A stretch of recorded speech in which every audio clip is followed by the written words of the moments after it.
What's good, everybody? It's your boy Ty back at y'all with another video. Y'all hit that like button. Y'all comment, share, subscribe if you new. Now, we still pretty much cooking on 2011's run that the Dallas Mavericks went on. Now, a lot of people don't give credit enough for Dallas, the run that they went on and the teams that they beat to get there to the finals to beat LeBron James and the Miami Heat. One of the main things that is the highlight of 2011 isn't the Kobe sweep, that when they swept the Lakers of 2011 to get to the finals, which we're going to hit on in this video and what this video is pertaining to. A lot of it was foreshadowed by LeBron James's meltdown that he had in the 2011 finals, which was one of the worst performances by an NBA superstar in the history of basketball. That's the main thing that everybody talks about and remembers in 2011. And albeit because it was the biggest choke job in the history of the NBA that we've ever seen, that I've ever seen in my years of watching sports. But it was a lot of things that was left unsaid and not talked about during this 2011 run that Dallas went on. That basically they were the pioneers for the stretch for having a bunch of guys, having a whole bunch of three-point shooters on their teams, and Jason Terry, J. Kidd, Peja Stojakovic, Brian Cardinal, Deshaun Stevenson, J.J. Burrell, et cetera, right? They were basically the pioneers and the innovators of the three-point game, the drive and kick game that we see now in the NBA with the Golden State Warriors. They pretty much innovated it and started it off, as he's going to hint in this video. That a lot of people don't give Dallas enough credit for it. The way that they played basketball was team ball and team defense.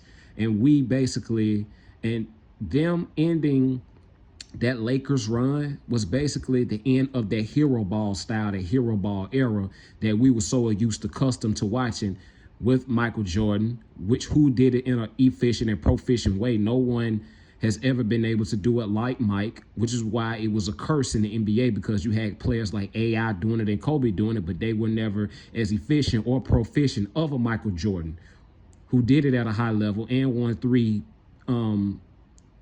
two three-peats doing it as well. So with that being said, man, I don't want to babble too much. I want to let this guy speak and I'm going to chime in here and there. But yeah, man, a lot of people don't talk about this run that Dallas went on. They just talk about the 2011 NBA Finals. And albeit I understand, but it was a lot of things that was taken away from this 2011 postseason run that Dallas went on that a lot of people tend to forget. And I'm going to let this brother hint on it, and he's going to point out a statistic in a stack that's very interesting that I want y'all to see. So I'm going to chime in here and there, and y'all just listen closely. The 2011 NBA playoffs will always be known for the year Dirk Nowitzki, Mark Cuban, and the Dallas Mavericks won their NBA title, and the year that LeBron, Wade, and Bosh lost in their first year on the Miami Heat, maybe not always in that order. But on the way to Dirk's monumental title win, the Mavericks played one of the most consequential second-round NBA playoff series of all time against Kobe Bryant, Phil Jackson, and the two-time defending champion Los Angeles Lakers. The Mavericks would sweep Kobe's Lakers and even run them off the floor halfway through the second quarter of Game 4. How did it look so easy for the Mavs at times, and what made this series so pivotal to the Mavs, the Lakers, and to NBA history? Welcome to Squad Dawkins. We're here to break it down. How could a 4-0 sweep in the second round of the NBA playoffs be one of the most pivotal playoff series ever? We didn't know it at the time, but looking back now, we know what was at stake in this series. For the Lakers, this series ended their chance at another three-peat in the Kobe era. It was Phil Jackson's last season coaching, and it was the end of his attempt to win a 12th ring and a 4th three-peat as a coach. This playoff run was also a chance for Kobe to get his 6th ring and tie Michael Jordan. This season was also probably Kobe's last best chance for a title because Phil Jackson stepped down and Mike Brown took over as head coach. They traded away Lamar Odom to the Dallas Mavericks. Pau Gasol wasn't an all-star the next year, and it was Andrew Bynum's turn to be Kobe's best teammate. That 2012 Lakers team still won a lot of games, but they were worse on offense and defense and ended up also losing in the second round to Kevin Durant, Russell Westbrook, James Harden, and the Oklahoma City Thunder. This 2011 second round matchup also may have been our best chance to see a Kobe versus LeBron NBA Finals. For the Mavericks, we learned that this sweep of the Lakers kick-started the Mavs' run at their first NBA title and gave Dirk Nowitzki his redemption for losing to the Heat in the 2006 finals and losing to the Warriors in the first round of the playoffs in 2007. This playoff run was also Dirk's last real chance for an NBA title. Dirk and the Mavs never got out of the first round again after this season. For the NBA, this series was the start of the end of the double big man era. Powell and Bynum were two forces in the paint, but teams like the 2012 Miami Heat started to play LeBron James at the 4 spot and spread the floor. The Warriors would take this to another level with their death lineup, and now nearly every effective team in the league has a power forward who can shoot and attack the basket in some way. This 2011 Mavs-Lakers series was won in part because of the Mavs' three-point shooting. The Mavs made 49 threes over the course of the 4-game series, and the Lakers only made 15. The league average for three-point attempts in a game was just 18 threes per game in 2010-11, and it rose every year until the 2021-22 season, and teams are now on average taking 35 threes per game. Teams... See, and that's an interesting statistic. You see what Dallas started? The innovative 2010-2011 season when they won the championship, they basically started that style of ball, and it skyrocketed up. And once Dallas won their first championship, of course, in franchise history. So we got to give Dallas a ton of credit for what we've been able to watch from the Steph Currys and things of that nature. Now, don't get me wrong. Steph Curry is a Hall of Famer. He's an all-time great player, but Dallas was the pioneers of this driving kick, three-point shooting thing. They kick-started it first, and Steph Curry and the Warriors just took it to another level. Looked at this series with the Mavs and saw if a team can hit enough threes, you can beat anybody. That's what was at stake. Titles, legacies, and even the nature of the league shifted when the Mavs beat the Lakers in 4 games. Coming into this series, the Lakers had won the last 2 NBA championships behind Kobe Bryant, Pau Gasol, and the experience of Phil Jackson.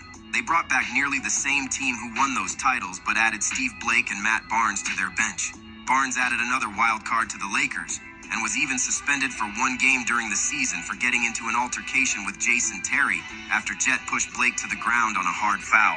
For Kobe Bryant... And keep in mind, I want to say this as well before he continues. So for the most part, I'm going to let this brother speak. But during this 2010-2011 season, one of the main reasons why I don't give Kobe's and the Lakers no pass at all. You're a second-seeded team in the Western Conference. The Dallas Mavericks is the third-seeded team in the Western Conference. So for one, clearly the Lakers didn't play no slouches in the Dallas Mavericks. And neither did the Dallas Mavericks, because a lot of people forget the Lakers were dominating the Dallas Mavericks in the regular season. As we seen Jason Terry and Steve Blake get into it, right? They were kicking their asses. And that frustration foul back then, I remember watching that game, is because the Lakers was kicking their asses. And that's when, Jason Terry hard fouled Steve Blake and they got into that altercation. But like I said, the Lakers were dominating the Dallas Mavericks. They were kicking their asses in the regular season. And for Dallas to do what they did to the Lakers in the second round of the 2011 playoffs don't get enough credit at all. This was a great run by Dallas, man. There are a lot of people just tend to sweep under the rug. His hero arc was on its way down, but still in his prime. He would be named to 2 more first-team All-NBAs after this season. In Game 4 of the Lakers' first-round series against the New Orleans Hornets, Kobe sprained his ankle. He didn't miss any games, but sat out of practice between the 2 series. For Phil Jackson, he had almost decided to stop. And people gonna listen to that and say that, oh, that's the reason why they lost the series. No, man. Look, Michael Jordan played through injuries. I mean, injuries are a part of the game, man. So don't give me that injury shit, okay? I don't want to hear the injury bug and all that else. He still played. He still went out there. I don't want to hear the injury nonsense, because that's what a lot of people gonna run with, that he was injured. A lot of all-time great players play through injuries. Dwayne Wade played through knee injuries, and he still helped LeBron James deliver 2 championships in Miami. So no excuses, man. Coaching the year before this series, but returned and proclaimed this would be his final season. The Lakers' second-best player was still Pau Gasol, who was his 4th playoff run with the Lakers, and they had made the finals each of the 3 years prior. But Pau struggled in the Lakers' first-round series against Charlotte, averaging just 13.5 points, 6.8 rebounds, and shooting under 42% from the field. He still had something to prove to Kobe and Phil Jackson. Their starting center was Andrew Bynum, who was just 23 years old, but already in his 6th season with the Lakers. He missed the first 24 games of the season, but was healthy going into the playoffs. The Lakers' other starting forward was Ron Artest, who was not quite ready for world peace yet, was in his 2nd year with the Lakers and hadn't made first-team All-Defense in 5 years. Their 6th man was Lamar Odom, who won 6th Man of the Year this season in his 7th year on the Lakers and 3rd year coming off the bench. The Lakers' starting point guard was still 36-year-old Derek Fisher, who was in his 15th season in the NBA and his last full year on the Lakers. On the Dallas side of this matchup, Dirk Nowitzki had suffered 2 devastating losses in the playoffs. The 2006 Finals and the 2007 first round, when his 67-win Mavs lost to the Warriors, and Dirk had to accept his MVP trophy for that season, while his team was already eliminated. He's called it the lowest point of his career, and at this point, his chance at the title was slipping away. The only other player on that 2006 Finals team was Jason "Jet" Terry, who won the 6th Man of the Year in 2009. He and J.J. Barea, who was on that 2007 team, helped form a phenomenal bench that led the NBA in bench scoring. The Mavs also added Peja Stojakovic during the season after a buyout from the Toronto Raptors. Jason Kidd was acquired by the Mavs in a trade in 2008. He was 37 years old during the series, but had made the All-Star team the season before.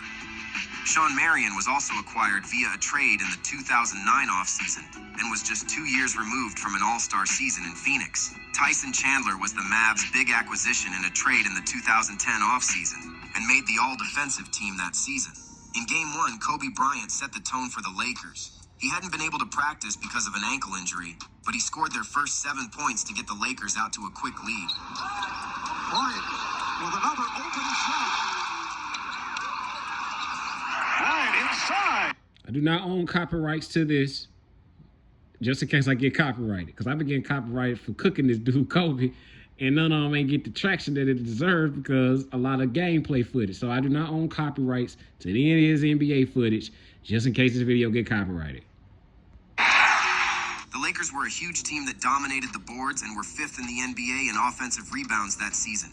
But the Mavericks had shooters, and that became their great equalizer as Peja Stojakovic, Jason Kidd, and Jason Terry all made threes along with another jet jumper to give Dallas a big 11-1 run. Kidd with the steal. Marion has Terry on the wing, and Terry hits the jumper. And the Mavs took a 25-23 lead into the 2nd quarter. The Lakers bigs teamed up to take the lead back from the Mavs. Their passing and screening in the paint caused problems for Dirk and the Mavs. Nice touch pass to Solo. That was fantastic. But Jason Terry kept the game close. And he thought he was hit. Terry with Bryant back. Shot clock out of 5. Terry eluding Fisher. The acquisition of Tyson Chandler was huge for the Mavs. He hated that the Mavs were referred to as soft and wanted to help his new squad change that narrative, which led to he and Pau Gasol getting double technicals at the end of the 2nd quarter.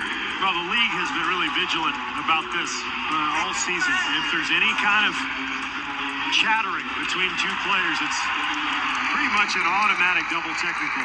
Dirk made a layup to cut the Lakers' lead to 5 with just seconds left before halftime.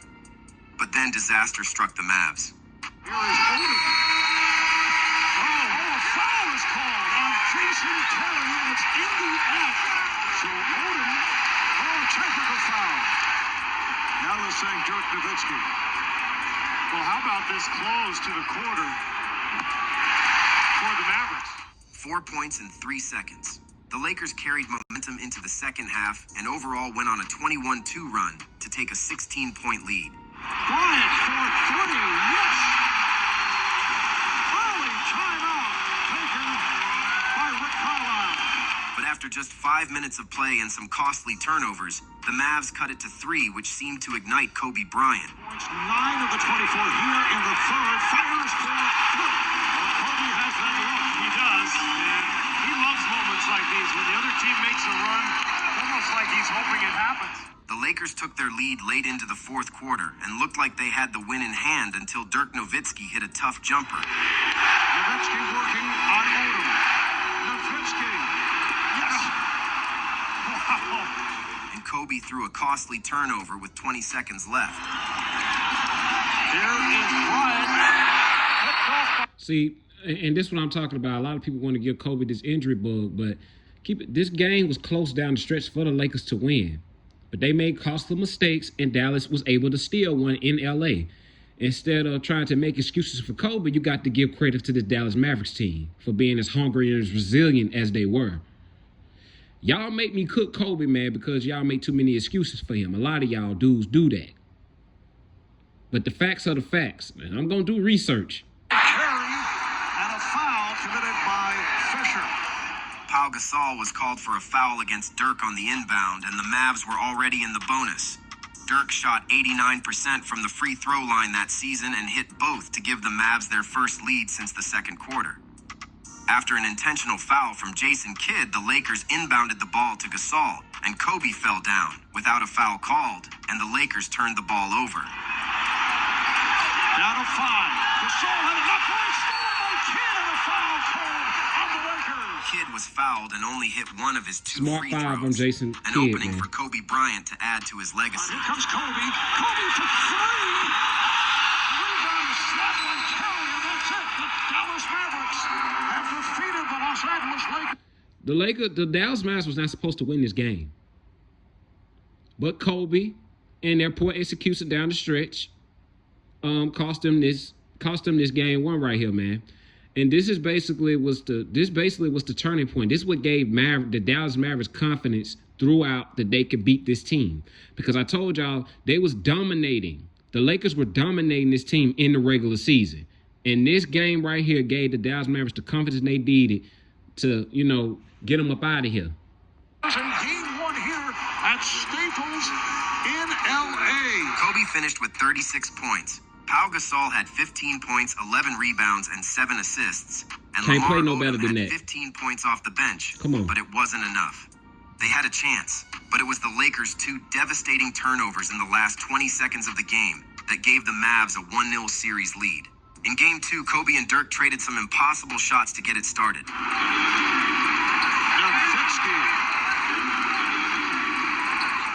And here is Bryant's first shot.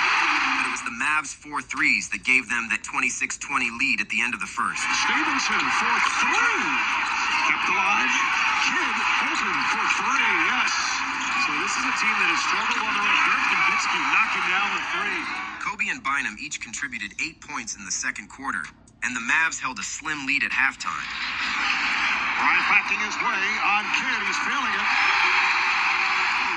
Here's Bynum spinning his way for the reverse. The Mavs made a few plays to grab a 6-point lead at the start the third quarter. Stevenson, he's hit 2 from downtown and make it 3. But then it got gross. Both teams only combined for 30 points and shot 13 of 42 from the field in the quarter. And the Mavs went into the fourth up 68-62. The Mavs recovered offensively thanks to J.J. Barea, who was almost too small for the Lakers' giant front line to guard. He worked his way into the paint and scored 8 points with 2 assists in the fourth as the Mavericks built up a 15-point lead, which felt insurmountable to the Lakers' struggling offense. Here's Barea again getting into the lane. Barea beats Odom off the dribble. Wow. Barea just taking over the game. And a lot of people don't give that 4'11" midget enough credit either. He was a big factor in this series, and he was a huge factor in the NBA Finals against LeBron James and the Miami Heat. So JJ was definitely, he deserves a lot of credit for the run that Dallas went on as well. The Lakers missed their first 15 threes of the game until Kobe walked into one with 2:39 left in the game to cut the Mavs' lead to 11. It was Bryant's only field goal in the entire fourth quarter, whether it was because of his ankle injury or a problem with the Lakers as a team. It was a little bit of that as well, but it was also the credit to Dallas Mavericks defense that a lot of people don't give enough credit to. See, I'm fair all across the line. We can sit here and say Kobe was injured and things of that nature, but give credit to Dallas in the defense that they played on the Lakers to sweep them. Give credit where credit is due, man.